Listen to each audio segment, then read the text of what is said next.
Estamos aqui em mais um episódio do nosso podcast Animal. Eu sou o André Bulcão, médico veterinário, apresentador desse programa. Hoje a gente vai conversar um pouquinho com o Luiz. Deixar você se apresentar.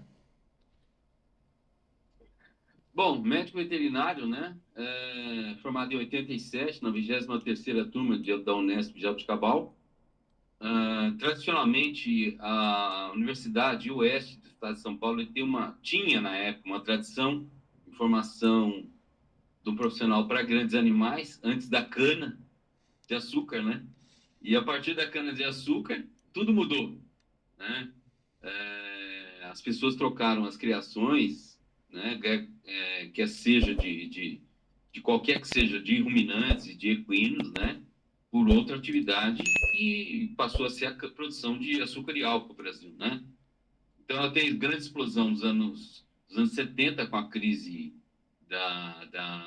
do Irã, né? E ele explode no país como uma alternativa à fuga do petróleo.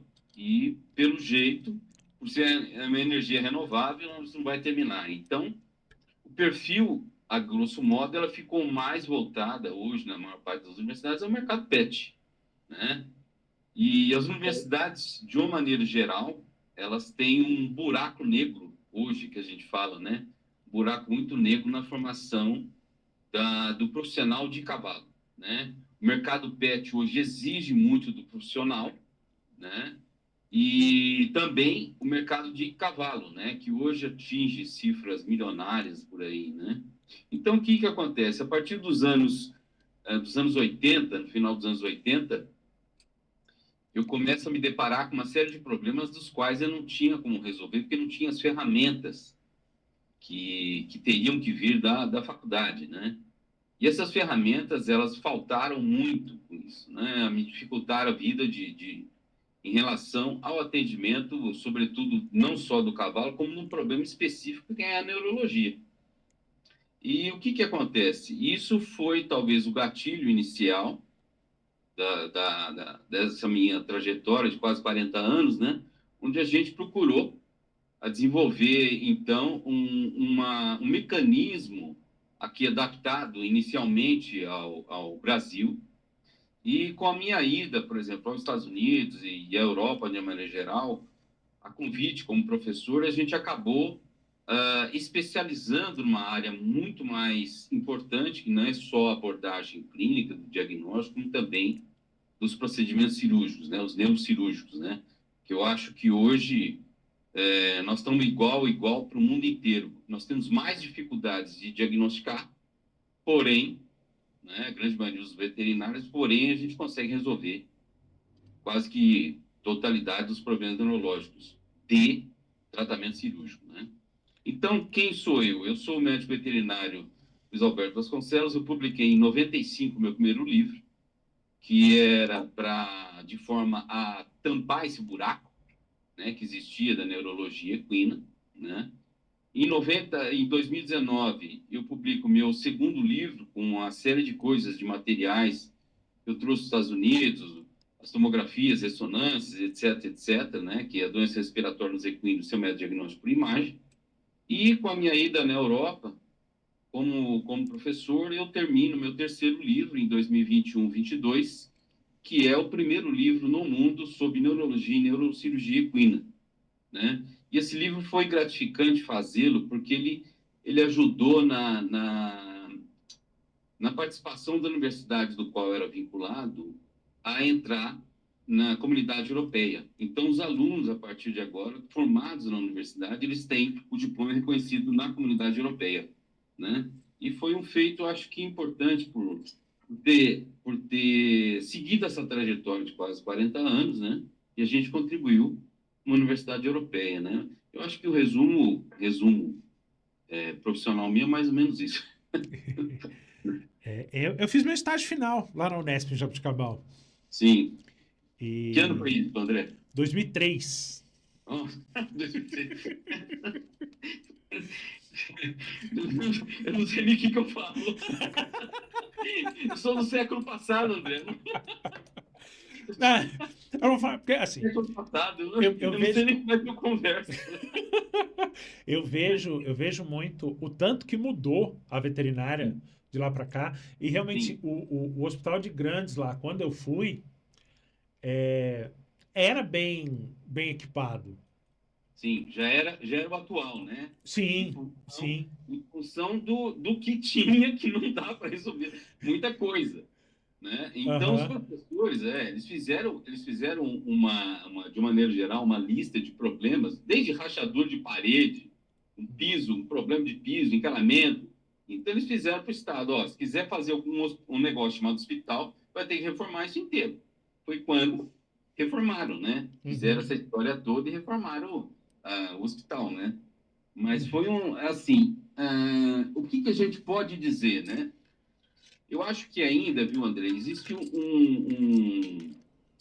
um buraco muito grande entre realidade de mercado, né? Você sabe muito bem disso, realidade de mercado e universidade. Sim. São coisas que estão, infelizmente, andando numa situação paralela. Elas não estão uma linha convergente e nem divergente, elas estão andando paralelo, né? A universidade tenta falar o que existe fora e lá fora nós não temos condição Nenhuma. de pegar esse camarada que está ali dentro, né? É mais ou menos isso aí, nós chegamos nesse buraco, né? E como é que resolve isso? Então da última vez que eu falei com alguém, a gente fala assim, o que cresce? Cresce em paralelo, né, André? As vendas de cursos. Uhum. Cursos bons, cursos ruins ou não, existe um buraco grande nesse pedaço, né? É onde todo mundo está entrando, o chamado pós-graduação lato sensu, né? E os cursos de pós-graduação lato sensu têm aumentado em função dessas coisas todas, né? Uhum. E como é que você chegou na parte de neurologia e neurocirurgia de equino especificamente? Conhece aquela frase, quando a água bate, né? Você tem que nadar, né? De livre e espontânea pressão foi mais ou menos isso, André. Então, assim, meu primeiro caso tinha que ser, né? Eu era recém-formado e eu fui atender um garanhão no interior do estado de São Paulo, onde eu trabalhava, e o garanhão estava incoordenado, né? E essa incoordenação na época é aquilo que eu comecei a falar no início da nossa conversa. Eu não tinha ferramenta para isso. Fazer um raio-x nos anos 80, André, era uma coisa impensável. Imagina um raio-x portátil nos anos 80. Isso é inexistente. Malemar, as faculdades tinham o famoso pica-pau, que era aquela ampola pequena, com raio-x de filme, uma capacidade, às vezes, de 80 kV, né? 80 kV. Você não faz malemar um torque de cachorro, que dirá um pescoço de cavalo, né? Aí, o que acontece? Hoje eu sei que o problema eu já sei diagnosticar o problema hoje. Mas na época, esse cavalo acabou morrendo, era um problema de herpes, né? E isso acabou tendo como se diz? Tendo que, eu falei assim, eu preciso melhorar alguma coisa na minha vida. Eu já sei o caminho, né? Eu preciso diminuir essa dificuldade que eu tenho, né? Achava que era comigo o problema, viu, André? Achava Uhum. que o problema era comigo. E até hoje o problema é nacional, para não dizer mundial, né?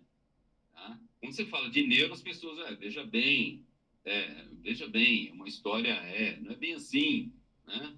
Mas, por exemplo, o que nós temos que chegar hoje? Nós temos que, a medicina equina, ela tem que chegar junto ao padrão que está a medicina de cães e gatos, entendeu? Com todo esse recurso, com toda a capacidade, se existe ou não possibilidade de tratamento, mas pelo menos chegar ao máximo possível da etiologia, mais perto possível da etiologia, né?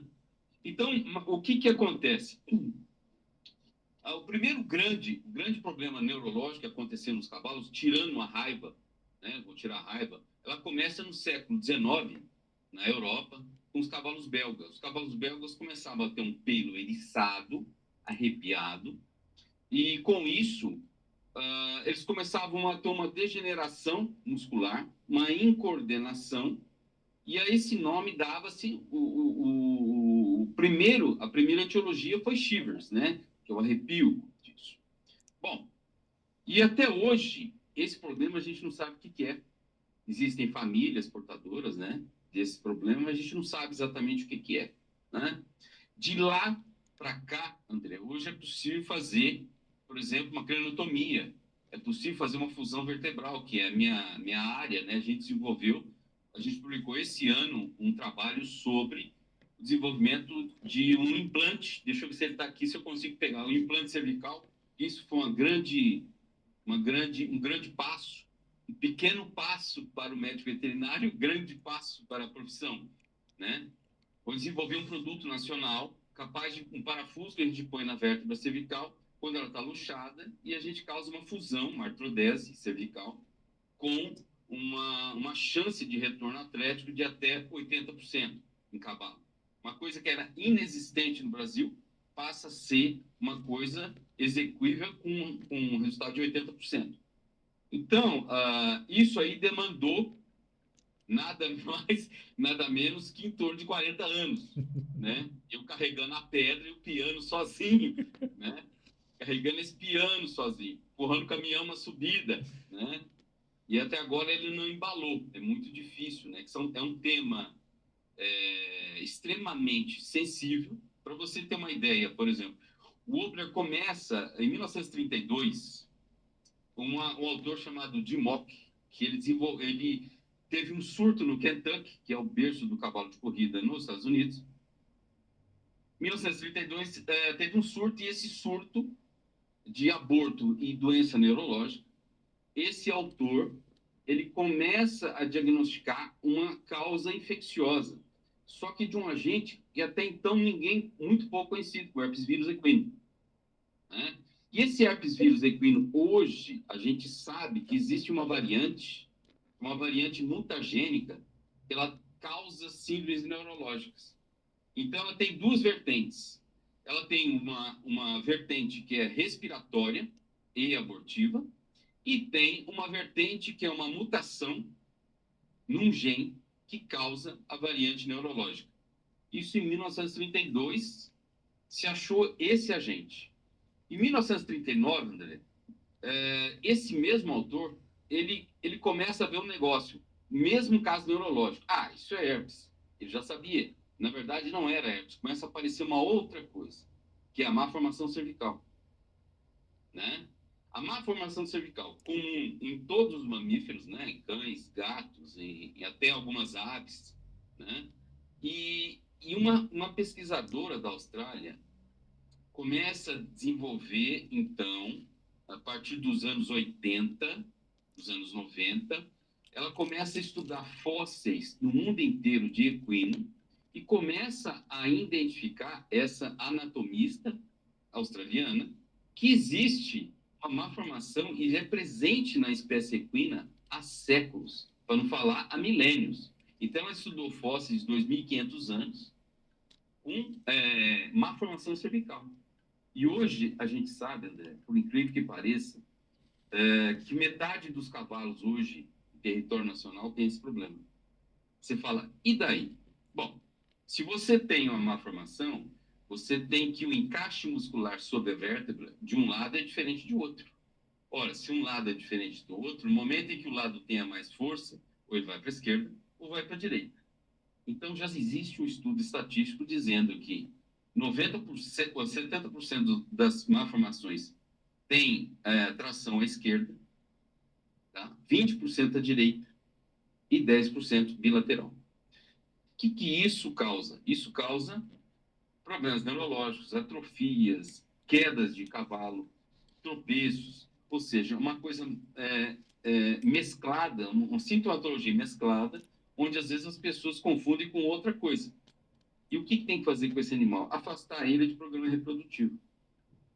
Então, no final dos anos 90, começa uma outra especialidade, né, que é a fisioterapia, a quiropraxia e uma série de outras. São tratamentos chamados não convencionais que eles demoram até para o próprio conselho oficializar como forma terapêutica, né? Porém, se começa uma explosão, como é o problema de dente em cavalo hoje, né? Uma explosão de profissionais que tendem a trabalhar com isso e, ao mesmo tempo, o diagnóstico, não existe diagnóstico, se trata isso como se fosse uma torção, contratura, onde, na verdade, não tem esse problema. O problema é pior ainda, a malformação não tem cura. Você pode tentar tratar, você pode tentar melhorar a condição do animal. Curar você não cura, porque aquilo está com defeito mecânico, né? Então não tem cura. Então, nesse pacote de coisas, existe um monte de coisas misturadas nisso tudo que a gente tem que diferenciar isso clinicamente, né? Hoje já é possível fazer um raio-x em qualquer, debaixo de uma árvore, né? Como você pode fazer uma mielografia com maior segurança possível nesses animais, né? Já que a gente ainda não tem um tomógrafo de grande porte, nem um aparelho de ressonância magnética de grande porte para extremidade, só tem para extremidade, né? Não tem na região cervical ou região torácica, né? É mais ou menos isso. Uma vez que esses problemas não sejam má formação, esses problemas não sejam de origem genética, a gente pode, então, entrar no segundo quadro, que são os traumas na região. Traumas, quer seja na cabeça, traumas, quer seja na coluna cervical, coluna torácica e coluna vertebral lombar. O que é possível fazer hoje? Cirurgia. Hoje, nós podemos fazer a cirurgia tanto em estação, como a região tóraco-lombar, como a fusão vertebral com o retorno atlético do cavalo, né? Aonde que está o problema dessas coisas ainda? É treinar os profissionais a executarem o diagnóstico preciso. Para isso que a gente conversa, que a gente está conversando, né? Que é a importância do exame neurológico no cavalo, né? Que é uma coisa que ainda pouca gente faz e chuta 3 doenças e começa a tratar e vê se está certo, né? Entendeu? Como uma discopatia num cão, a grande maioria acaba chegando no diagnóstico. Por quê? Porque mesmo que você não saiba, é possível com imagem você chegar o mais rápido possível a um problema desse, né? Quer seja desde do crânio, com a primeira vertebral, até a última coxígea, né? Já com o cavalo não é tão simples assim, dado o tamanho das estruturas que estão ao redor da coluna, e nem sempre é fácil fazer um diagnóstico de qualidade, né? Então é isso aí. E quais são os sinais clínicos mais comuns nesses casos? Olha, por incrível que pareça, André, às vezes ele começa com, como eu disse, um tropeço. Imagina um cavalo galopando, ele tropeça. A pinça pode estar grande, ou ele está demorando para tirar o pé do chão, ou às vezes começa uma atrofia focal local. É a mesma dos cães e gatos, a mesma em qualquer problema, né? Não modifica em nada. Onde que está? É na visão, no grau de treinamento que a pessoa tem em enxergar esse problema. Às vezes você acha um cavalo metade, eu já cansei de ver isso, André. Metade do cavalo está atrófico, metade está normal. Só de olhar, você tem um diagnóstico desse. E as pessoas, às vezes, demoram para engajar isso aí. Às vezes, uma coisa que também pode acontecer, André, é que o fato de ele usar um único apoio, você pode ter uma laminite, alguma coisa no membro, e o cavalo ser tratado de laminite, como na verdade aqui numa sequela do problema principal, né? Entendeu? Então, o que acontece? São nuances muito discretas que acabam gerando, às vezes, síndromes complexas. Por exemplo, aí você tira o cavalo do quadro do laminite. E ele vai ver que esse cavalo não vai resolver mais, porque ele provavelmente ele vai sentir muita dor. Na verdade, não, ele não tem força muscular no membro no oposto, para você desenvolver a atividade física dele, né? Mas se você tiver uma hérnia cervical no ser humano, você pode ter paralisia dos braços, né? Se ela for mais grave, você não consegue nem andar, uma tetraplegia. Isso no gato, isso no cão, isso em qualquer animal, né? Agora, quando você pensa num adulto, num cavalo adulto, ele é mais complicado porque você está lidando com uma criatura de 400 e de 500 quilos, né? O que aconteceu? A gente tem que ter o máximo possível de eficiência no diagnóstico para não deixar esse bicho cair. Porque no momento que ele entra em decúbito, André, aí as coisas ficam mais complexas, né? Porque se ele não tem força muscular para ficar em estação, né, ela é extremamente problemática. Eu dei uma palestra numa universidade aqui no interior do estado, onde eu mostrei a primeira cirurgia que eu fiz, né, em 1992, e a última que eu fiz, que foi em outubro do ano passado, de 24. Nesse período são 6 cirurgias. Se a gente pensar 100 cirurgias, André, num grupo de 6 milhões de animais, onde 50% tem problema, quer dizer, é irrisório, né? Para não falar pífio. A estatística é irrisória. Porém, o que existe de semelhança, olha para você ver, entre a primeira cirurgia e a última, são os profissionais que criaram um problema para não fazer a cirurgia. A primeira cirurgia que eu tentei fazer e fiz era um cavalo, um potro tetraplégico, que foi diagnosticado como um raiva, né? E não era raiva, era uma compressão cervical. A gente fez mielo, fez uma fusão vertebral e o potro ficou bom, ficou bom. E o último cavalo, era um cavalo que está sendo tratado de um protozoário, não resolveu. Aí que foi mexer. E aonde que foi o problema? Foi desaconselhado esse animal a fazer qualquer tipo de procedimento. E esse cavalo está bem hoje. Então você pergunta, o que que existe nesse panorama? Do primeiro ao último, existe um problema, que é ainda o desconhecimento pela classe de médicos veterinários, né? Tá? Então ainda nós temos esse dilema de não operar, né? Totalmente oposto ao mercado pet, né? O contrário, né? Às vezes você aconselha a pessoa a não mexer, porque é um problema muito grave, a pessoa, não, mas faça o que for preciso. Nosso já é o contrário. Não, não mexa porque isso não vai dar certo. Não. Aí só entra eu falando, não, passa que dá. Nós vamos tentar fazer o possível, né? Então ainda tem esse buraco negro entre o grupo, né, de profissionais que desconhecem as possibilidades hoje em dia, né? E aí acaba ficando complicado até o próprio diagnóstico, né? Porque geralmente aí quando pega já está um pouco mais avançado do que seria aconselhável, é isso? Esse é o ponto X do negócio, né, André? Porque é o seguinte, imagina o seguinte, é, eu sou sempre o último a pôr a mão, entendeu? Eu sou o último da fila. E às vezes, ainda tem um agravante de que hoje as coisas não são baratas, né? Você sabe muito bem disso, né? As coisas são caras. Então, o que que acontece? Cada um passou e deu a sua receita de milagre, né? Como é que o proprietário desse animal vai olhar para mim e acreditar, não, esse último é que vai resolver? Às vezes eu sou o quinto, eu sou o sexto a pôr a mão. Por que que ele vai acreditar em mim? Né? Se nenhum dos outros anteriores deu certo.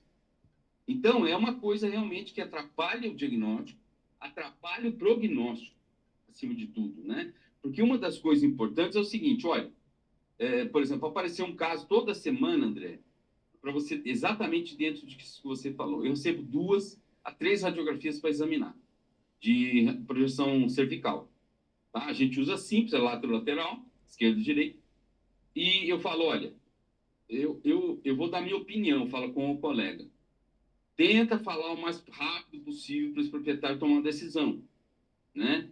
Ah, ele vai pensar, e quando, na outra semana, o proprietário me liga, o cavalo caiu, entendeu? Deitou. Aí começa o problema. Não, ele pode vir o mais rápido possível. Agora, já foi, entendeu? A gente fala, não deixa o papagaio subir no telhado, né? Aquela história, né?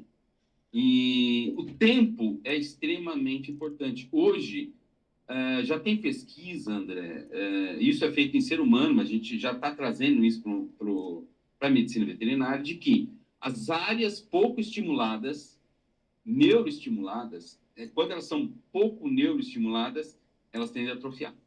Então, os canais e as chamadas recrutamento regional também é inibido.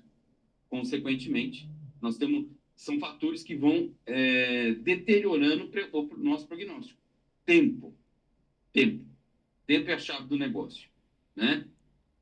Diagnóstico, tratamento e prognóstico. Agora, outra coisa extremamente importante, idade, André, né? Diferentemente das pequenas espécies, os cavalos têm uma fusão vertebral da placa de crescimento das vértebras em torno dos 5 a 6 anos, dependendo da raça. Então, essa talvez seja uma janela de fase, né? Claro que trauma é uma coisa, né? Mas é uma janela importante da gente seguir, né? E essa janela, ela tem uma maior eficiência de animais até 36 meses, né? A gente conseguiu a minha estatística pessoal, nesses 100 casos, em torno de 75% a 80% dos animais são abaixo de 36 meses. Por quê? Porque você ainda tem a fase da expansão, né?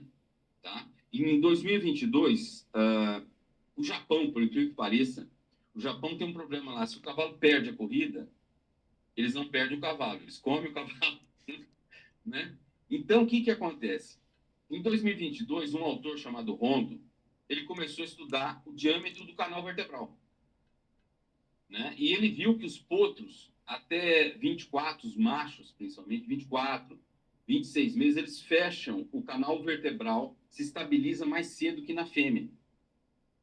Embora a minha estatística seja muito maior em machos que em fêmeas, eu, assim, não posso dizer que sim, mas não posso dizer que não. Mas por quê? Porque os machos, quando vai ser... se eles têm uma visão do proprietário em cima desse macho, provavelmente é como garanhão, né? Como reprodutor, né, André? Não como cavalo, né? Ou cavalo de pismo, que hoje tem preços absurdos, né?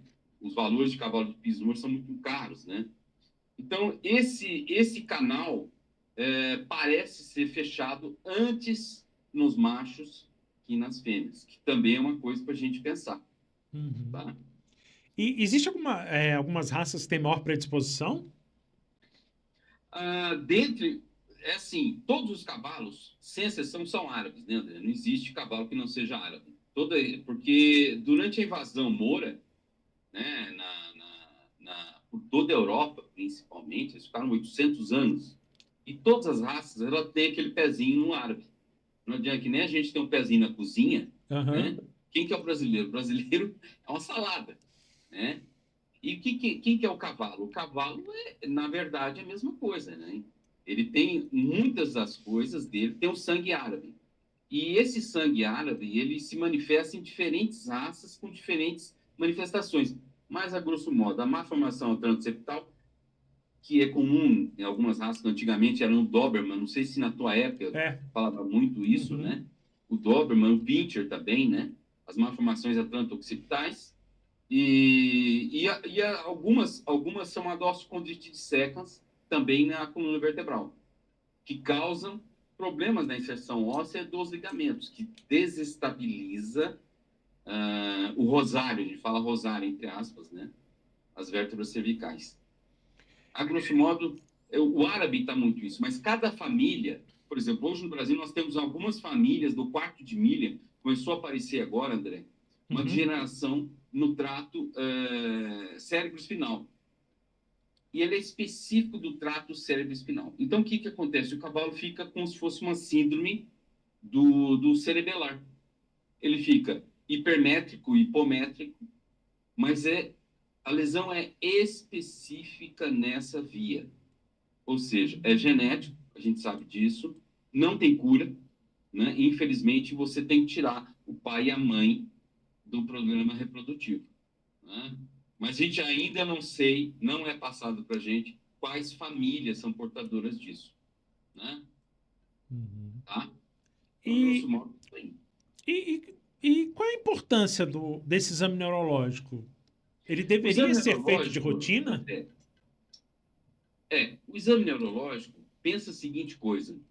A primeira coisa, toda encefalite do cavalo é uma zoonose.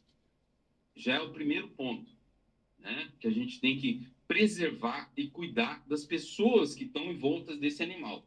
Isso é infeccioso? E se for infeccioso, tem importância ou não com as pessoas, como nós estamos vivendo hoje com a gripe, né? A gripe, ela não tem problema com as pessoas. Então, primeira coisa, né? É raiva, é uma encefalite viral, é uma encefalite bacteriana, isso é traumático. Então, se você for um proprietário e eu vou atender o seu animal, a primeira coisa que você vai perguntar é o que é, se isso tem tratamento, se isso vai melhorar e se isso tem uma importância regional, né? Porque nós temos hoje, André, doenças genéticas, que nem eu falei, nós temos doenças traumáticas, doenças infecciosas, não é diferente de nenhuma outra espécie.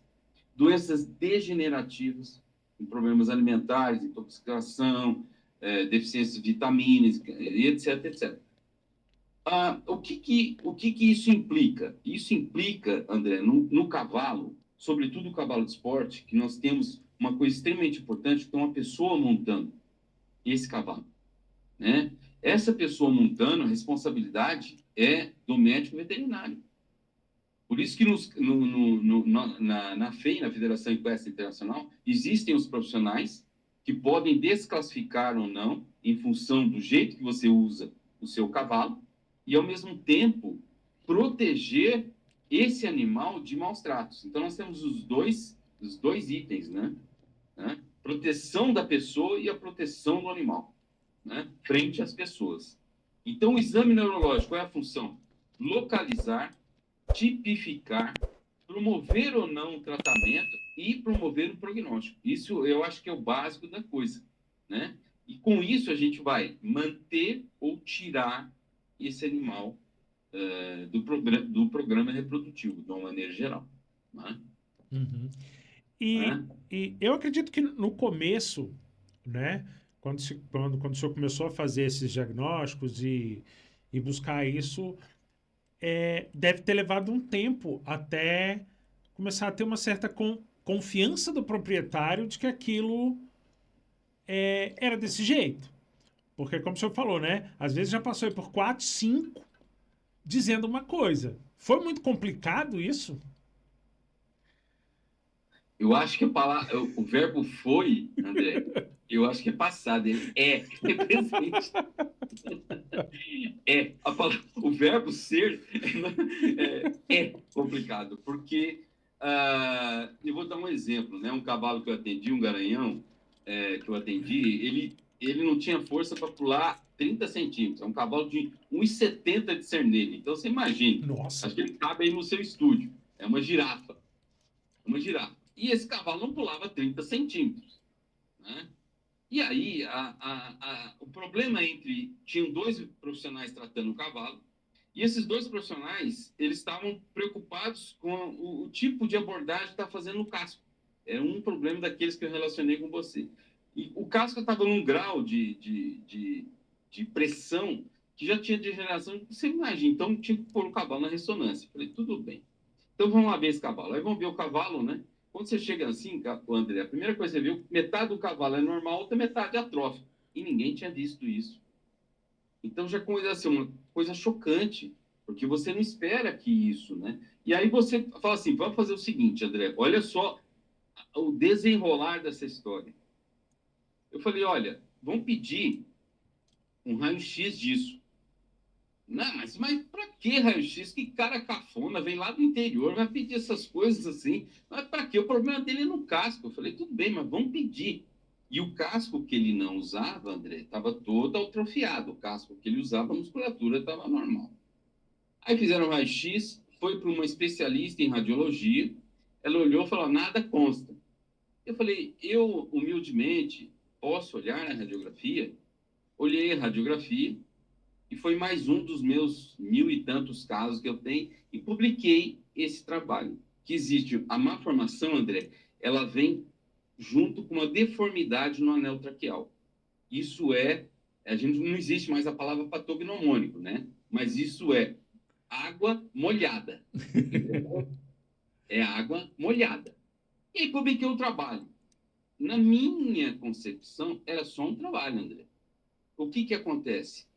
Um jornal importante de ortopedia médica me mandou um e-mail falando se eu poderia, meu trabalho foi dado ao padrão que ele foi feito, se eu poderia usar como padrão médico para também diagnosticar em seres humanos, associar isso, que eles acharam o mesmo problema. E essa especialista da Austrália, ela usou a minha estatística como a estatística dela. Nós temos hoje 4 em 10 cavalos portadores de problemas. 4 em 10, André. É muita Nossa. coisa. É muita coisa. Né? Em que raça? Qualquer raça, André. Qualquer raça. Eu não estou falando daquele, do outro, daquele, não. Qualquer cavalo. Entendeu? Não interessa se ele é castanho, se ele é alazão, se ele é cavalo. Primeira coisa que nós temos que fazer, descartar esse problema. Porque esse problema não tem cura, André. E tem um risco de alguém montar e cair nesse cavalo. Bom, resumindo, André, olha só o que aconteceu? Então, esse cavalo, a proprietária, que era uma médica, falou o seguinte: olha, nós vamos fazer o seguinte, nós vamos pôr ele para reprodução, então. Entendeu? Que é Nós exatamente o vamos... que não pode. Exatamente. Exatamente, ou seja, você vai continuar um problema, né? Entendeu? Você tem uma família, por exemplo, de animais criptorquídicos, independente da espécie, você mantém em reprodução, olha, você vai passar essa história toda, né? E assim as coisas acontecem. E agora, onde que está o detalhe da coisa? O detalhe da coisa está justamente você falar com o proprietário. Olha, meu amigo, isso aí é passado. Passou, entendeu? Foi, não tem conserto. Agora, existem casos que tem conserto? Sim, e esse caso não tem conserto. E muitas das vezes, André, às vezes os próprios profissionais de reabilitação, eles pegam um caso desse sem diagnóstico e começam a tratar, ele melhora, estabiliza e depois ele vai trabalhar, puf, cai de novo. Entendeu?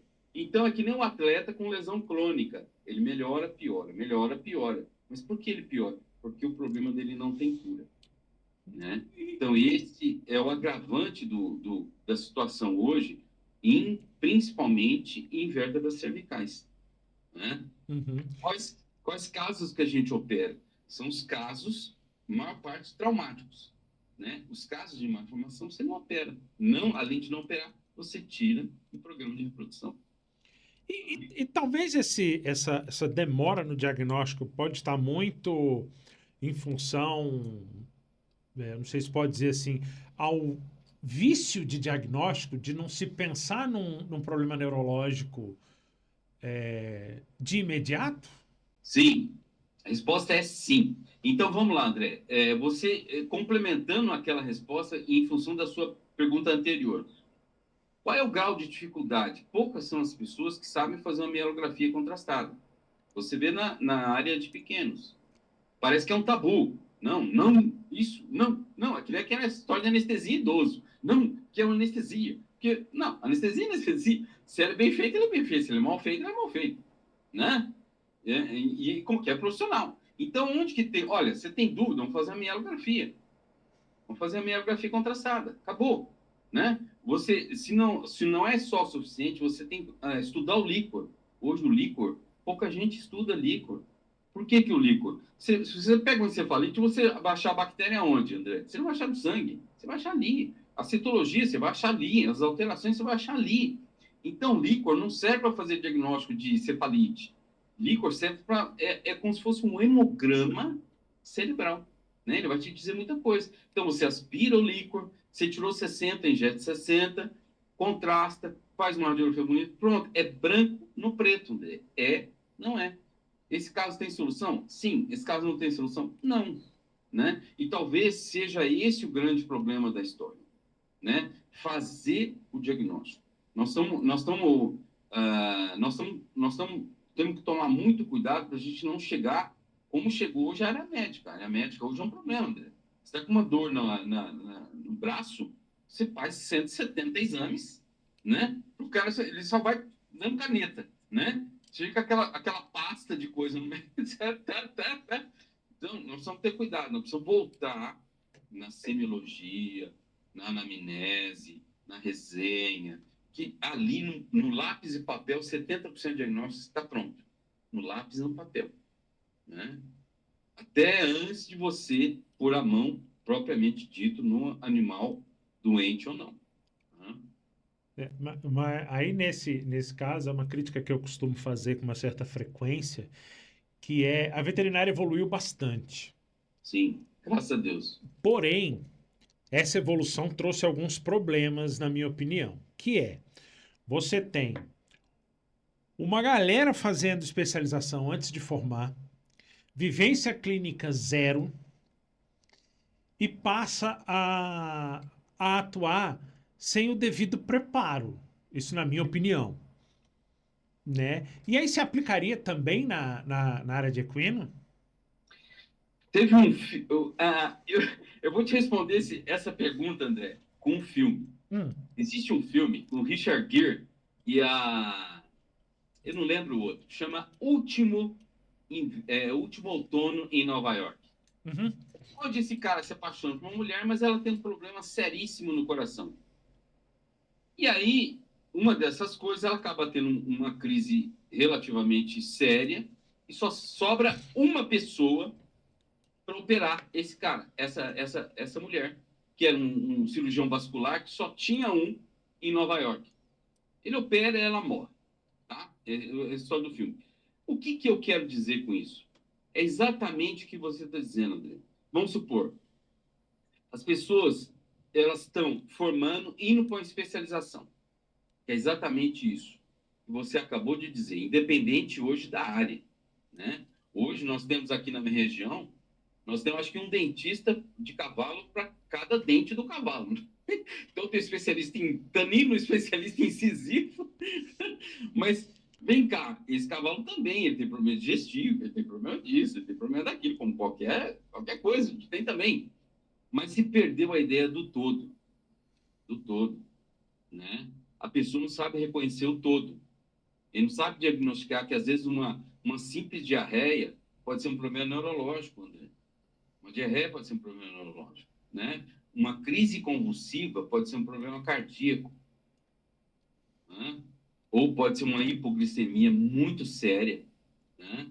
Então, o que que acontece? Ora, isso aí você tem que chamar o cardio. Olha, isso aí você tem que chamar o gastro. Mas pera lá, pô, né? Nós já estamos nesse ponto, né? Principalmente a área de pequenos hoje já está extremamente agressiva nesse ponto de especialista, né? Você Uhum. tem uma feridinha no pé do animal, ó, é o dermato, é o dermato. E às vezes, e às vezes é um negócio banal, e às vezes pode ser um negócio extremamente complexo, chegar ao diagnóstico. Mas você tem que ter uma história ali e juntar umas coisas, né? Então, o que que acontece? A gente está vendo nessa história toda, onde as pessoas estão indo por especialidades onde, primeiro, não tem emergência, né?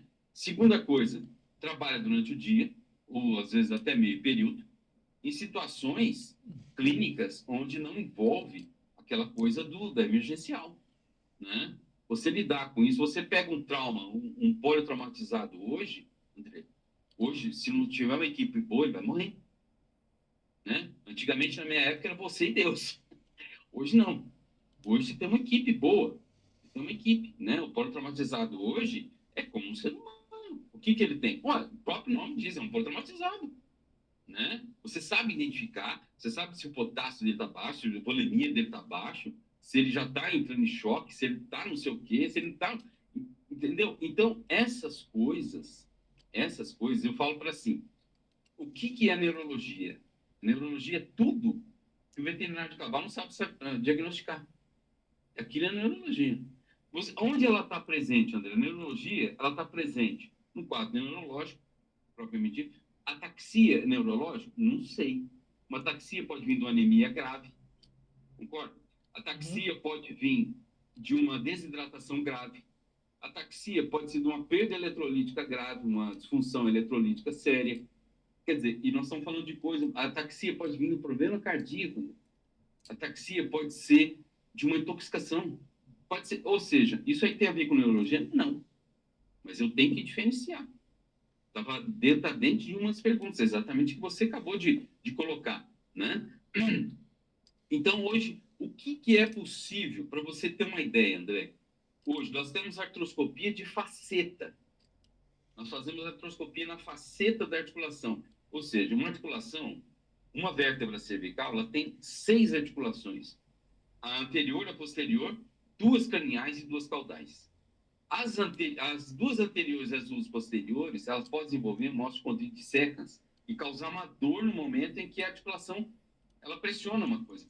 E ali você entra com artroscópio.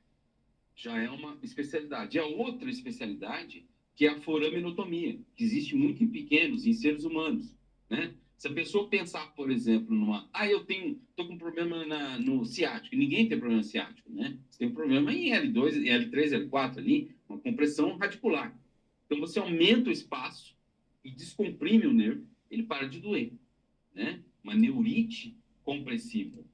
Então, essas coisas também a gente já está fazendo, já é possível fazer, e parar com a ideia da infiltração. Você está infiltrando o quê? Você sabe diagnosticar se o problema é compressivo ou ele é traumático? Né? Ele pode ter um impacto, uma região de impacto ali, causando uma neurite traumática.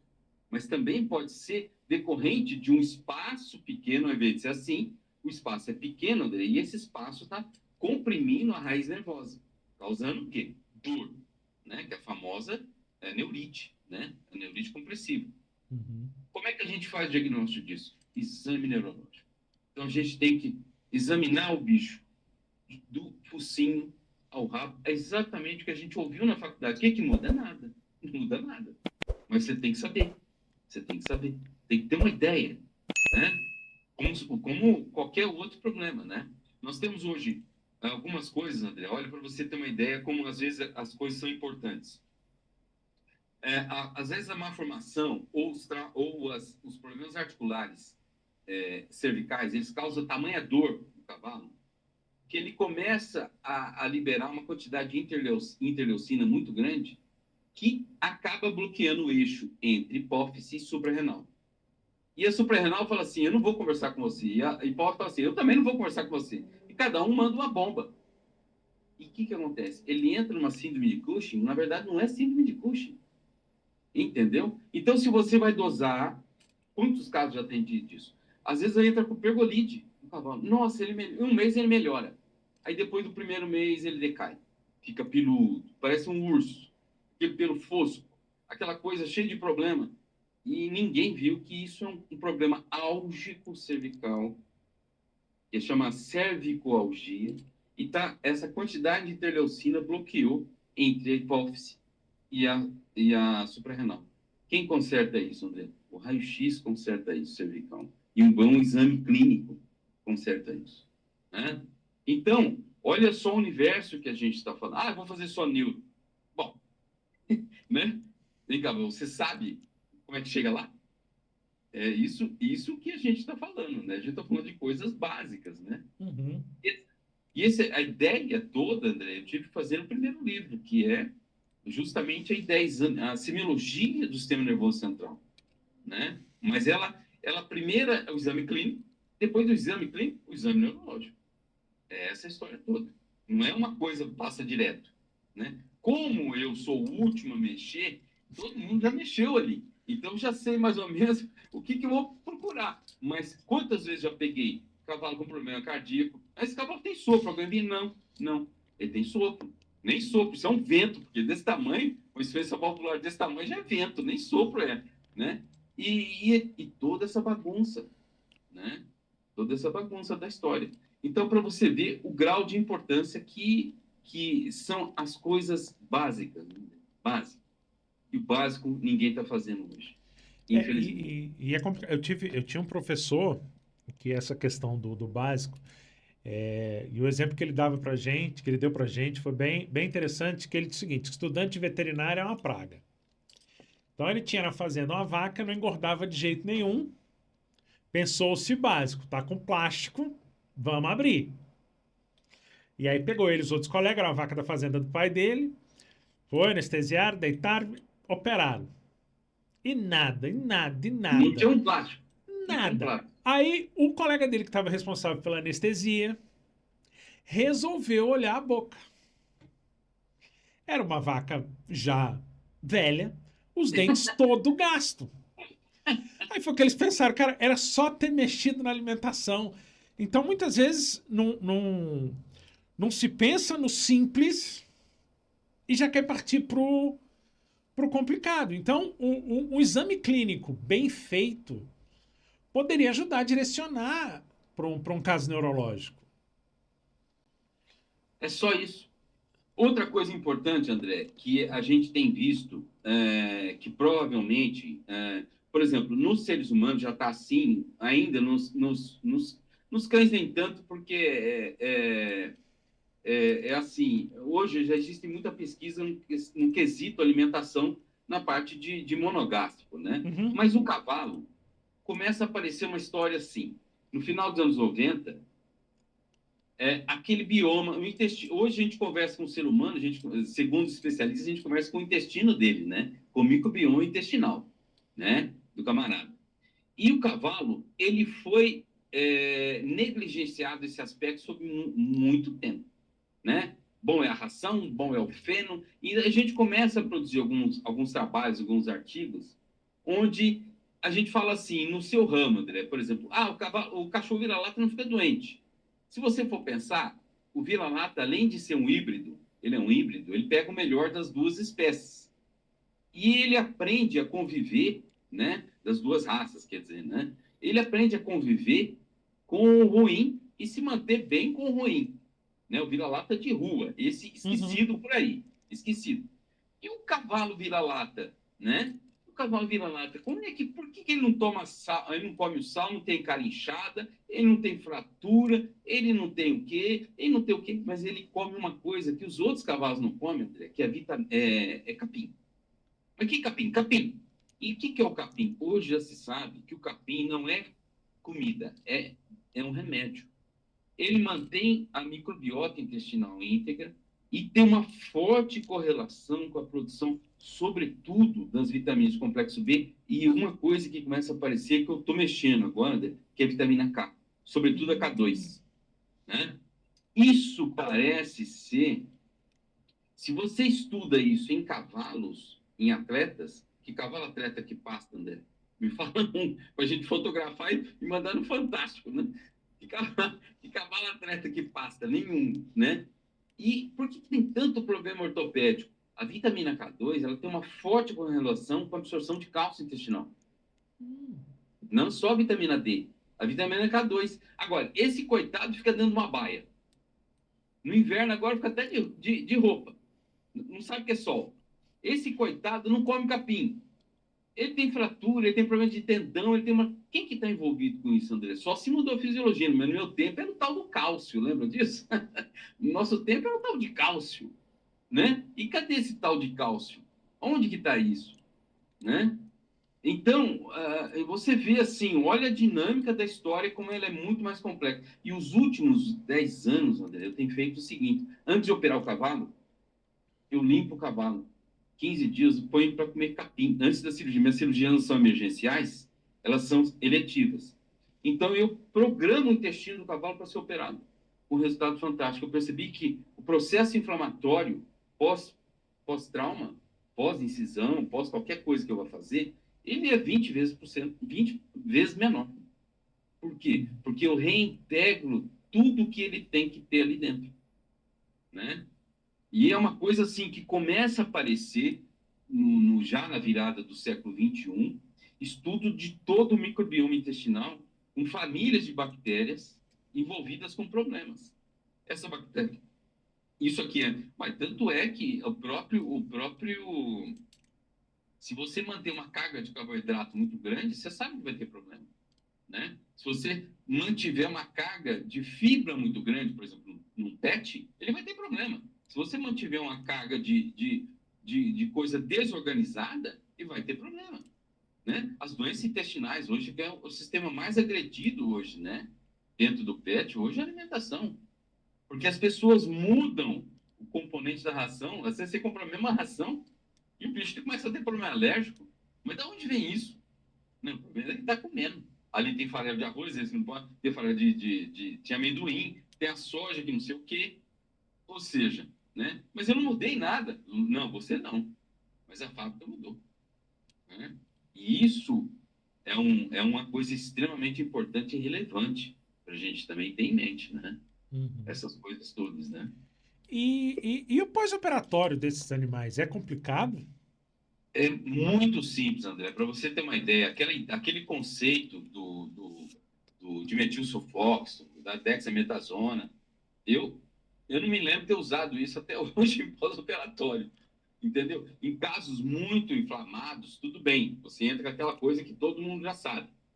Mas, na grande maioria, meu anti-inflamatório básico é capim, sabe? No pré-operatório, você prepara o intestino do animal, ele responde absurdamente bem, né? Porque ele muda toda uma produção, sobretudo de ácido graxo volátil de cadeia longa. Você acrescenta até óleo, se você quiser. Óleo de cozinha, esse óleo de fritar pastel aí, você põe na ração dele. Ele fornece não tem especificidade quanto ao tipo de óleo, diferentemente da outra espécie, consequentemente, ele é capaz de produzir ácido gástrico cadeia longa e diminuir o processo inflamatório. Tá? Uhum. Então, é basicamente um antibiótico, um anti-inflamatório por 3 dias e mais nada, André. Mais nada. É, tranquilo. Eu Tranquilo. realmente pensei que fosse mais complicado. Trabalhoso, né? É, por conta do tamanho, né? Sim, na verdade é bem tranquilo. É bem tranquilo, né? É, a gente comentou um pouco a respeito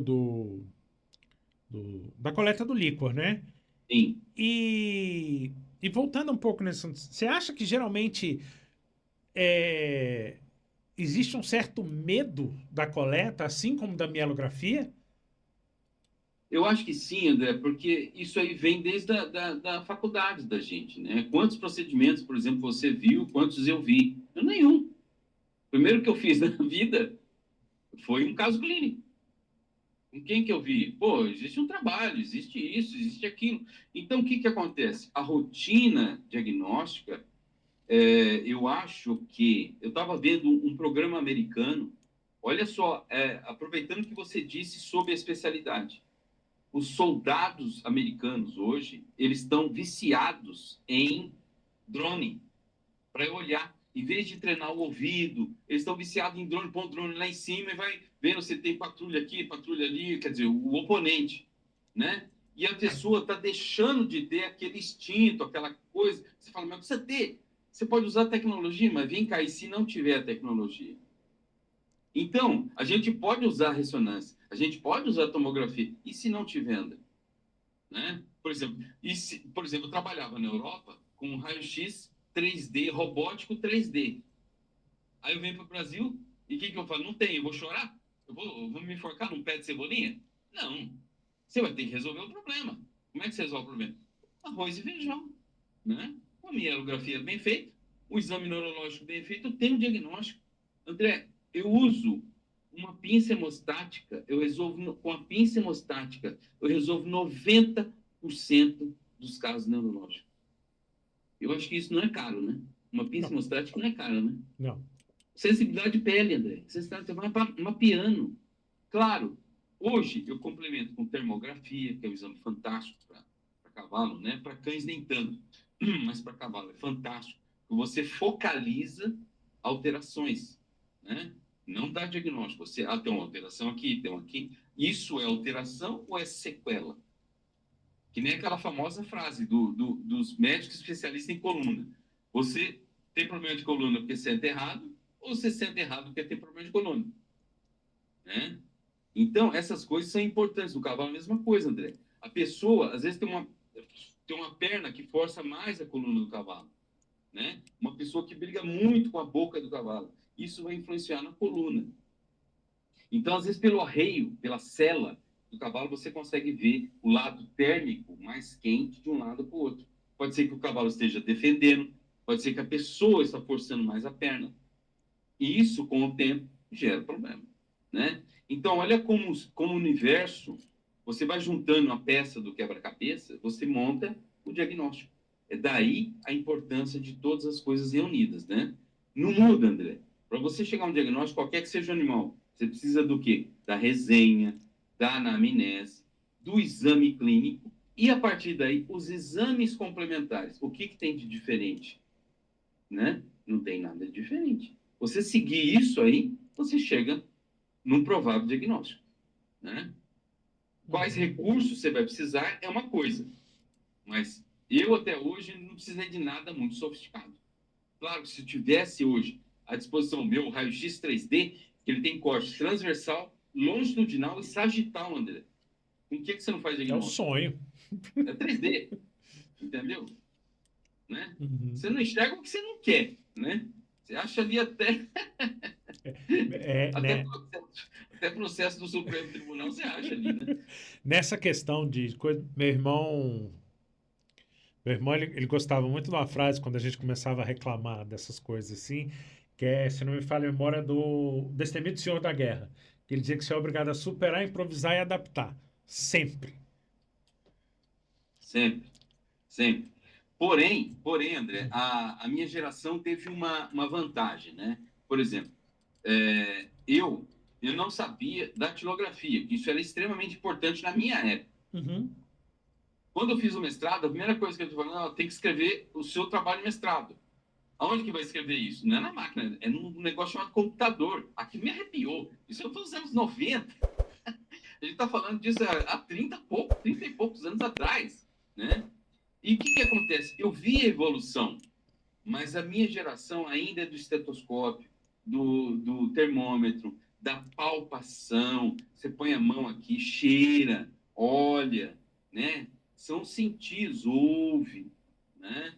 E muitas das vezes a gente consegue, por exemplo, existem algumas alterações neurológicas, André, só para o jeito do animal andar, você fala o que é, entendeu? Você complementa o diagnóstico, claro, com exames complementares. Mas só o fato, se você tem uma hipermetria, uma hipometria, né, do zero, a chance de ser uma doença cerebelar é muito grande, né? Chance de ser. Uhum. Não a etiologia, né? Pode ser uma viral, pode ser traumático, pode ser uma série de coisas. Uma chance de ter uma doença cerebelar é muito grande. Então, começa por aí. Como é que você vê? Inspeção, né? Inspeção, palpação, olfação, visualização. Então, são todas essas coisas extremamente importantes para diagnóstico, né? Tá?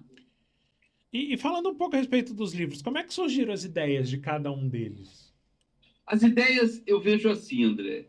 As ideias do primeiro livro. O que é o primeiro livro? O primeiro livro, eu acho que talvez seja o marco mais importante que a gente tem aqui no Brasil, porque não tinha, né? Foi feito por alguém que apanhou muito. Ajoelhou no milho, né? Ajoelhou no milho, porque não sabia fazer, e foi fazendo depois. Então, eu escrevi um roteiro das principais doenças que tinha diagnosticado. Então, já estava praticamente com 10 anos de formado, tinha apanhado muito. Ainda a revisão bibliográfica era via Comute, quando não tinha trabalho. Se ia na biblioteca, xerocava as coisas. Hoje você pega no computador, né? Então, qual é a função do primeiro livro? Ajudar o profissional que está no meio do mato sozinho. Dá uma lida lá, aquilo ajuda. Tem um protocolo, tem um APC para você seguir, né? Esse foi a ideia do primeiro livro. O que foi o segundo livro? O segundo livro, André, por acaso, eles estão aqui. Olha aqui, ó. O primeiro livro, né? 1995, tá? Esse aqui foi um marco da história porque ele não existia e passou a existir, né? O segundo livro, a mesma coisa, problema respiratório. Ah, tem um especialista aqui, tem especialista ali, mas ninguém escreve nada. Então, deixa que eu escreva, porque eu tinha esse material. Aqui, eu tenho imagem de tomografia, de ressonância. Eu tinha esse material trazido dos Estados Unidos, que eu trabalhei lá, fiz uma série de coisas. Eu tinha todo esse material, falei, pô, tá pronto. Então, vamos lançar. Lancei na Abravet, 2019, é o segundo livro. Isso aqui está na Europa também. E, finalizando, o terceiro livro, que eu acho que esse aqui, André, esse talvez seja um marco mais interessante para a nossa profissão, porque ele foi feito na Europa, uma imagem de ressonância magnética cerebral, muito bonito, né? Ele marca uma trajetória aqui de quase 40 anos, é um livro de 300 páginas, só sobre neurologia e neurocirurgia em cavalo. É o único no mundo e é feito por um brasileiro. Eu acho que o terceiro, e o que ele traz? Ele ajudou uma universidade americana, a universidade europeia, ao credenciamento na comunidade europeia. Né? Feito por quem? Por um brasileiro, que começou com dificuldade. E o que eu fiz de diferente? Eu fiz o básico. Eu não fiz nada de diferente. Né? Eu tinha o básico, eu fiz o básico, não é um super ser humano, né? É que eu tinha todas as ferramentas para me ajudar a fazer num ambiente que a gente vê que esse problema de dificuldade ele é global, não é brasileiro, entendeu? Se você pensar hoje, André, quantas pessoas fazem neurocirurgia em cavalo no Brasil? Infelizmente, só eu. É isso que eu ia falar, porque eu realmente não. A primeira, quem foi feita, a primeira quem fez no Brasil, né? Ah, fui eu. A última quem fez no Brasil, ah, fui eu. Então, se eu falar assim, pô, é uma ilha, né? Nós temos, em pequenos, nós temos hoje, graças a Deus, temos vários nomes importantes, né? De coluna, nós temos cabeça, nós temos de Uhum. pescoço, mas nós não temos isso. Por que nós não temos isso? Porque volta aquele problema dele. A universidade está andando em paralelo ao mercado de trabalho. Não é convergente e não é divergente. Talvez nessa fase agora divergente, ainda mais agora com ensino EAD, né? Que foi É um acho que a negócio que eu não gota consigo d'água. entender, mas tudo bem. Não, ninguém consegue. Não vou, Ninguém não vou consegue. entrar nessa polêmica. Ninguém consegue. É assim, que é? Que? Não, não sei. Que? É, Eu não sei o que aconteceu, André. Não sei. Alguém caiu da cadeira, entendeu? Levou um susto, alguma coisa assim. eu não Que não consigo. faz muito sentido. Esse ano eu faço 22 anos formado, Hum, né? hum, E o que eu vejo eu formei pela UNB. Eu sou da quarta turma. Então, de lá para cá, já mudou muito, sim, sim. muita coisa. Porque, apesar de eu, hoje em dia, trabalhar com pequenos, mas a metade do meu curso, eu fiz ele praticamente todo voltado para a parte de produção. Fiz bovinocultura, fiz equinocultura, fiz até as matérias que hoje eu não sei nem porque que eu fiz. Cunicultura. Mas por quê? Porque eu queria entender um pouco de tudo antes de decidir o que eu ia fazer. Né? E realmente eu acho que é isso. Hoje em dia, o estudante ele já entra direcionado para o que ele quer e não explora as outras possibilidades. André, eu tenho uma experiência de vida, uma experiência de vida que eu vou em 1980 e bolinha, Uhum. no século passado, existia ainda, na minha turma, um negócio chamado Projeto Rondon, você já viu falar. Uhum. O Projeto Rondon, apesar de ser, aqui não tem nada a ver de cunho político, nada, ele foi criado pelo regime militar com o slogan chamado integrar para não entregar, né? Então, qual era a finalidade, André, eu acho que isso é uma coisa que talvez falte na universidade, que talvez seja o final da minha conversa aqui com você. O que a gente, o universitário, de qual área? De todas as áreas, André, todas as áreas. Direito, sociologia, dentista, médico, farmacêutico, veterinário, zootecnista, agrônomo, eles levavam a gente, um grupo, para uma região extremamente carente. Então, era o Vale do Ribeira, no estado de São Paulo, e o meio do Amazonas. No quê? Aquele meião mesmo, o Maitá, que é um buraco, né? Então, o que você fazia lá? Tudo. Você fazia tudo. Então, isso que você falou, a conicultura. Então, você educava o cara, bicho, não é só plantar e matar o macaco. Você pode criar uma cabra, você pode criar um peixe, você pode criar um porco, você pode criar um ovinho, um caprino, um bovino. Ou seja, e outra, você vai fazer um leite, tem que ter higiene. Ou seja, olha o universo que a gente está falando, né? É Uhum. exatamente isso que você falou. Então, o que o cara via? Ele entendia o que ele estava fazendo na profissão. A profissão dele era muito maior do que ele imaginava. Porque as pessoas, hoje, a grande dificuldade, André, as pessoas não sabem quem é o médico veterinário. O médico veterinário não é o camarada que cuida do pet e da injeção em boi e vaca, né? Ninguém sabe que tem uma artroscopia no cavalo, tem uma cirurgia oftálmica no cavalo. Hoje, o grau de especialização minha, André, além da medicina equina esportiva, é especialidade em cirurgia de cabeça e pescoço. O que tem cabeça e pescoço? São as coisas mais complexas que tem no cavalo. Cabeça e pescoço. Né? O que você usa? Você usa uma tecnologia de ponta. Né? O que eu andava? Eu andava com a Brasília, com fundo furado, né? Trabalhando com a codelaria e palpando égua. Foi assim que eu comecei a trabalhar, André. Qual é a tecnologia? Mas aquilo me deu base. Aquilo me deu base, né? De toda essa conversa nossa, né? Aquilo me deu base e aquela base você vai construindo de dentro para fora, do pequeno para o grande, não do grande para o máximo, porque aí você pulou lá atrás, Uhum. né? É do pequeno para o médio, para o grande, para começar a entender o que você faz. Então a profissão da gente hoje é mais do que cuidar dos bichinhos. A gente cuida das pessoas. Essa é a função do médico veterinário, né? Cuidar de um universo muito maior do que a própria universidade emana, né? Porque se você fosse simples, você teria 2 professores. Na verdade, você não tem 2, você tem 22 por departamento, às vezes. Tem um cara especialista em osteomídeo, tem um cara especialista em oesofagose, tem um cara especialista... Quer dizer, olha o universo da coisa, né? É muito maior do que a gente pensa. Uhum. Não pode ser tão simples assim. Então, uma das coisas que talvez a finalidade desses podcasts seria educação. Muito mais educação do que a gente ficar falando de ciência, né, André? Sim. Por Sim. exemplo, eu estava na Europa, teve um surto de listeriose em queijo na França. Isso é um problema seríssimo, que você criou um ambiente, ou seja, alguém errou ali, André. Alguém errou.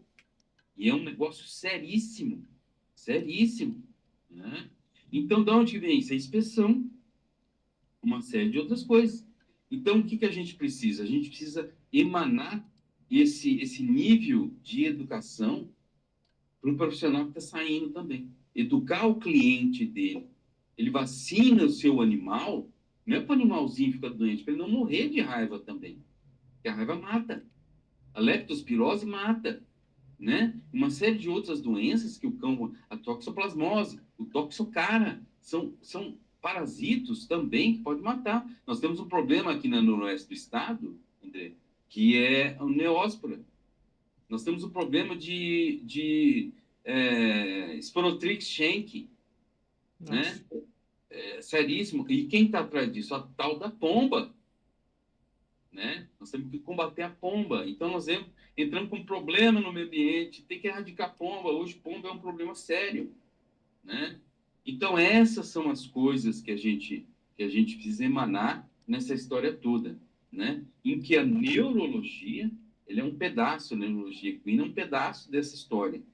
Ela existe, porque há 40 anos eu estou fazendo isso, né? E a gente vê que o negócio é muito maior do que você imagina, né? A Sim. gente é uma ilha carregando a bandeira. Só aquela ilha assim, ó, carregando a bandeira, né, para cima e para baixo, puxando esse caminhão na subida, né, carregando esse piano nas costas, né?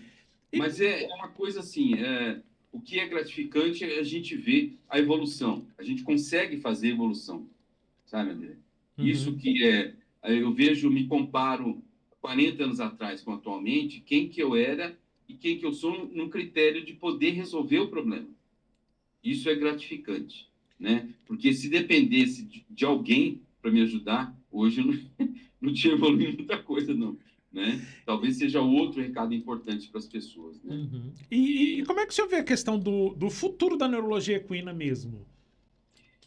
Eu vejo que a coisa mais importante é o que a gente está fazendo agora, André. Levantar o problema, né? Levantar o problema. Olha, isso aí, existe muita coisa debaixo do tapete. Existe alguns dogmas hoje nas universidades que, se você falar uma universidade hoje que opera isso, não existe nenhuma. Nós temos 3 trabalhos no Brasil, desde a origem da medicina veterinária, em 1917. Nós temos 3 trabalhos. É irrisório. E por que não se faz isso, André? Infelizmente, é a contracultura. É a contracultura. Eu acho que a primeira coisa é a ignorância, o desconhecimento, né? Quando você ignora uma coisa, é o desconhecimento da história. Segunda coisa, a falta de apoio da estrutura universitária. Nós não temos docentes hoje falando isso. Por exemplo, eu, em 1993, André, o que me levou para a Europa foi o fato de ter criado a disciplina em 1993, medicina equina esportiva. Eu fui chamado na Europa para dar aula de medicina equina esportiva. Nós não temos essa disciplina até hoje no Brasil. Nós temos um curso de pós-graduação que faz de clínica e cirurgia de cavalo, mas nós temos alguns núcleos que estudam isso, mas você não tem clínica. Não, é que nem um atleta. O médico de atleta, André, não é o clínico, nem é o cirurgião. É o médico de atleta. É um universo totalmente diferente, né? Totalmente diferente disso. Então, talvez seja levantar a história, primeira coisa, né? Levantar a história, mostrar que isso não é um caso a cada 1 milhão. Isso é um caso que nós temos provavelmente 40 a 50% dos cavalos envolvidos com esse problema hoje. Eles são subdiagnosticados, né? e tem uma relevância extremamente importante no critério de responsabilidade, porque existe uma pessoa montando esse cavalo, existe um ser humano usando esse cavalo, né? Me surge um questionamento que é a questão de ser subdiagnosticado e o fato da gente ter esses problemas de má formação. Pode ocorrer de que isso aumente os casos exatamente pelo fato de ser subdiagnosticado? Não tenha dúvida. Porque às vezes você tem um cavalo, esse cavalo fica nervoso, é um garanhão muito bom que eu importei, que ele é muito bom, mas ele fica rebelde, ele não sei o quê, que na verdade ele tem uma dor cervical, uma cervicoalgia muito grande. Eu vou pôr ele para reproduzir. Eu vou tirar ele daqui. Eu vou pôr ele para reproduzir. Entendeu? Pronto, criou o problema. Nos anos 80, André, só para finalizar, olha só como são as coisas. Em 1980, começou a nascer bezerros da raça holandesa. Eles nasciam e morriam. Olha, o que é isso? Olha, nascer e morrer. Porque esses bezerros, eles aí começaram a levantar doença infecciosa. Nenhuma. Doença traumática? Não. Nenhuma. Problema nas famílias? Também nenhuma. Aí foram, na verdade, quando começa a fazer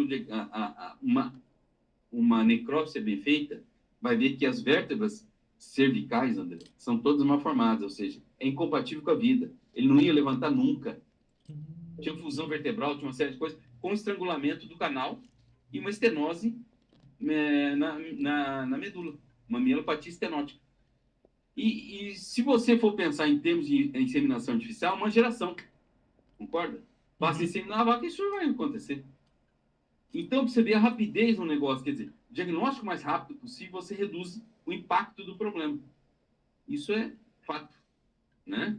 Hoje, o grande problema hoje, eu estava vendo uma reportagem sobre câncer de pele, é a protelação do problema, né? A manchinha, aquela manchinha que fez uma ferida, descasquei, passei a unha. Não, aquele é câncer. Tem que correr logo e tirar aquele troço, né? Então, a essência do negócio é levantar o problema. Ótimo. O problema existe? Existe. Tem que diferenciar o que é tratável, o que não é tratável. O que não é tratável, você consegue dar uma vida boa para esse animal? Não. Então, só tem um plano B, né? O tratável, você sabe mexer com isso? Você sabe chegar até o diagnóstico? Não. Então, você chama a pessoa que sabe, né? Não enrole, porque tempo é uma coisa extremamente importante em resolução de qualquer que seja o problema, né? Ele se cronificou e aí aparece uma série de outras complicações envolvidas nisso tudo, né? Uhum. Bom, para a Tá? gente descontrair um pouquinho, já caminhando para o fim, são perguntas rápidas.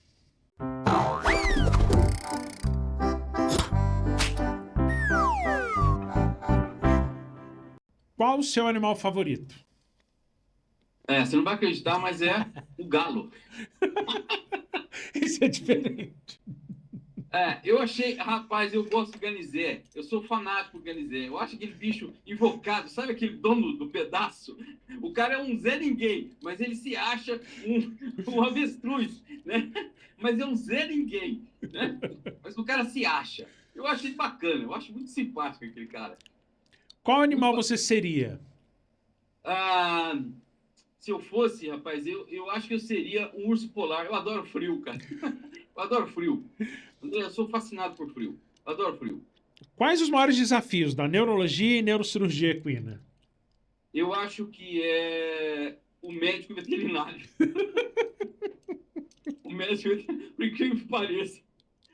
Até hoje eu só tive problema com esse grupo. Um sonho. Eu acho que é difundir, sabe, André? Transformar o que eu faço numa realidade hoje, dentro de faculdade. Olha, isso é tão banal. Faz uma artrodese aí que resolve. Entendeu? Faz uma artrodese aí que resolve.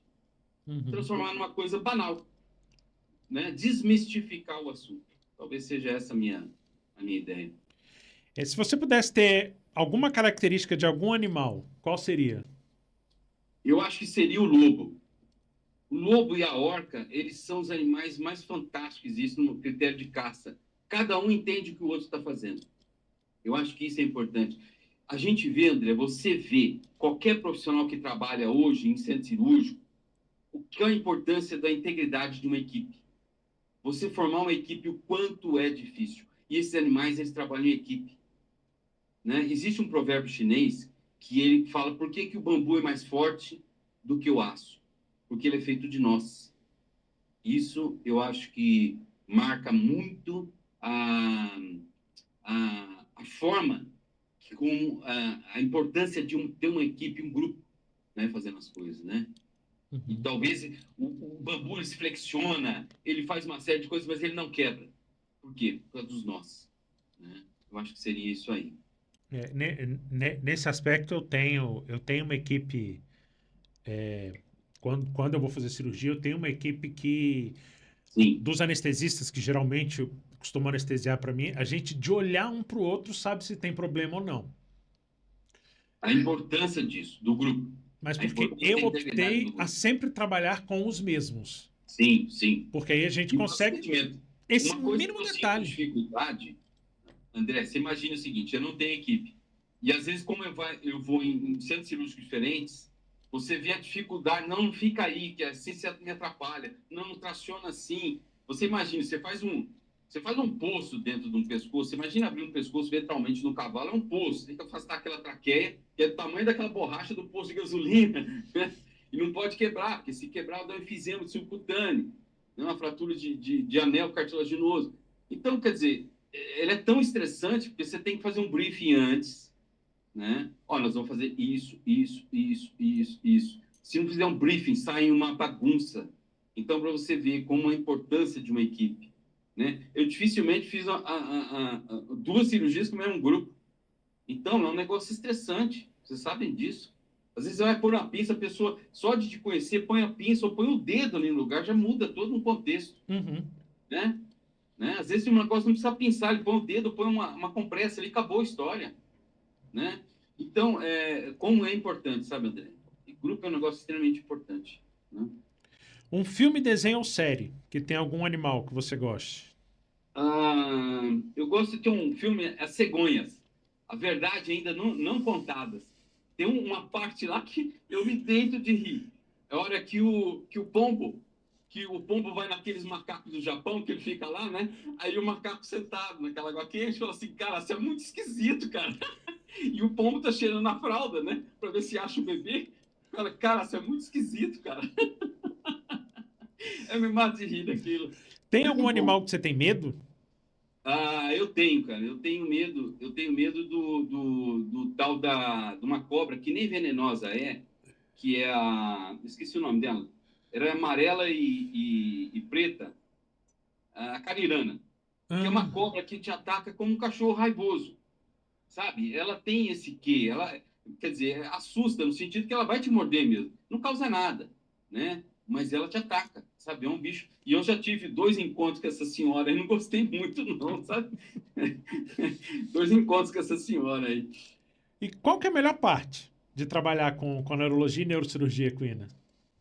Eu acho que a melhor parte, sem dúvida nenhuma, é o desafio, sabe, André? Eu gosto muito do desafio. Desafio que te faz sair da zona de conforto, desafio que te faz melhorar, o desafio que te intriga a buscar uma resposta. E eu gosto muito disso, né? Eu gosto de ser desafiado nesse sentido, para você crescer. Foi isso que me tirou, né? Tudo que eu fiz, André, até hoje, eu não fiz na minha zona de conforto. Saí do país, larguei coisa aqui, larguei família, larguei uma coisa. Vivia a Covid trancado 105 dias na Europa, num quarto, Airbnb. Fiquei 105 dias, quer dizer, não fiquei louco porque tem internet, porque você está louco. 105. E lá tinha um negócio sério, que era a polícia rodando. Não pode sair, não pode sair, com a neurose toda, né? E foi, assim, um desafio pessoal, né? Foi um momento sabático, né? Muito difícil na minha vida, isso aí, sabe? E qual que é o maior mito da neurologia e neurocirurgia? Eu acho que a existência, né? A existência da... Isso tem cirurgia? Lógico que tem. Você viu isso hoje, André? Você viu isso hoje? Existe? Não existe. Existe a laminectomia, como em cães. Existe a fusão vertebral, como em cães, né? Existe uma série de coisas. Então, o que é possível fazer? Olha, quando você sabe e tem o conhecimento, tudo é possível, sabe, André? Tudo é possível, né? O que depende não é como se diz, a outra parte. Eu acho que hoje, nós, como os médicos veterinários, a coisa mais importante é entregar toda a informação à pessoa responsável por esse animal. Toda a informação. Quem decide é ele. Ele está aqui, ó. O que você tem é isso. Você pode procurar no Google, está aqui escrito, está aqui assinado, né? O que a gente sugere é isso para esse animal, né? Independe se é tratamento clínico, cirúrgico, o que a gente sugere é isso. Então, tratamento, eu acho que essa é a coisa mais honesta que a gente pode fazer com quem está com aquele animal, né? Seria a entrega da informação. No meu tempo, quanto mais se trabalhava, mais ganhava. Hoje em dia, a gente vende informação, né? A gente não vende trabalho.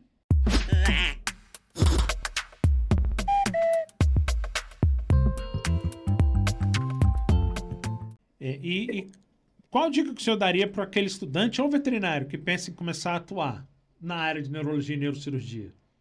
Primeira coisa, é como na residência de médico, né? Você vai ser um cirurgião plástico, por exemplo, você não vai começar fazendo cirurgia plástica, vai treinar sutura, cirurgia, coisas básicas.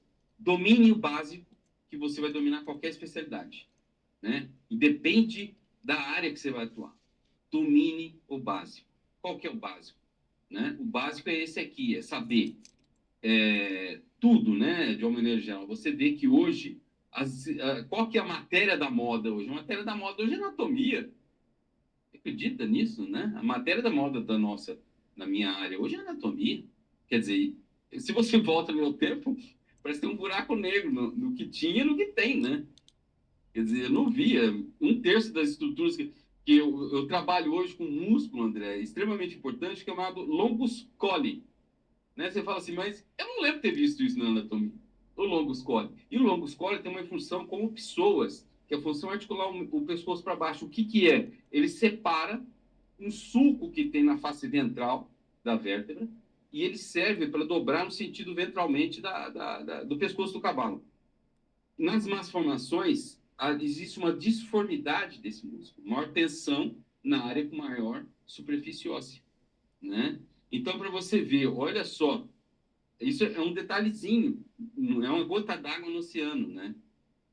Então, essas coisas são muito importantes hoje, né? Quem que quer trabalhar, ótimo, domínio básico, domine a clínica, não saiba tudo, isso ninguém sabe, eu não sei, ninguém sabe tudo, né? Domine esses parâmetros que você chega aonde você quer, né? Não tem nada difícil hoje. Existe uma coisa que existem quem tem preguiça e quem não tem. E não existe também atalho, né, André? Não existe atalho. Não existe atalho, né? Eu queria agradecer bastante. Eu acho que a gente conseguiu pelo menos dar uma pincelada no que é, né? E espero que realmente comecem a ter mais profissionais na área, e que se dê a devida importância na área, né? Exatamente para que a gente evite esses subdiagnósticos, que evite que essas malformações se perpetuem, né? Redes sociais, para quem quiser mais alguma informação. Luiz Alberto Vasque, meu Instagram, né? A gente tem esse Instagram, é um Instagram que eu fiz com esse intuito.